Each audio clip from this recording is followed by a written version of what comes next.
अगर आरजेडी के लिए देखा जाए तो सबसे बड़ा पनौती कोई बन चुका है इस चुनाव में, तब वो है खेसारी लाल यादव। अबे साले, ना हम ये बात देखिए हवा में नहीं बोल रहे हैं। आप इससे पहले जो जितना भी चुनाव हुआ था उसमें देखिए तो जो आरजेडी पार्टी है वो लगातार नंबर 1, भले वो चुनाव हारी है लेकिन नंबर 1 पार्टी रहे बिहार में, सबसे ज्यादा सीट अकेले लाने में। अरे वो तो गठबंधन के वजह से दूसर का सरकार बन जाता था, लेकिन नंबर 1 पर तो वही था। अब की बताइए कि पूरा जमानत जब्त करवा दिए खेसारी लाल यादव, जरा देखिए तो।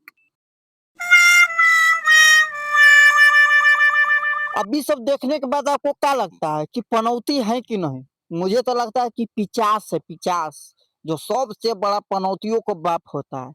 और सही बात बोल रहे थे कि हुआ कि खेसारी लाल को खुद तेजस्वी यादव बोलेंगे कि ना बाबू तू रहे दा, तू चुनाव उनाव मत लड़ा, जात भात हवा तो ठीक है, जा आशीर्वाद बा हमरा लगे, लेकिन तोहरा फिर हमार मतलब पार्टी में आवे के जरूरत नहीं है चुनाव के बाद। अब तनी सुन ले ओकर बाद आगे के बात हुई। आप देखिएगा ये चुनाव खत्म होते ही हाँ। तेजस्वी यादव भी हाथ जोड़ लेंगे कि भाई तू मत बोल।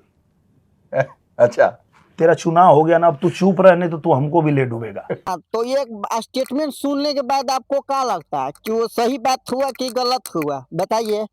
अरे इतना बढ़ चढ़ के बोलना, वो भी भगवान के बारे में, चाहे वो राम मंदिर हो या फिर सरस्वती जो देवी कहा जाता है विद्या का, उनको मतलब ये नहीं छोड़े, तो बताइए भगवान से बड़ा कुछ होता है? कहता है कि भगवान के लाठी में आवाज नहीं होता, और वही लाठिया ओकरा पता चल गई। तनी एगो नाच देखला खेसरिया के। मन परसिला मत पेला ओढ़ा से ए सखी का बताई।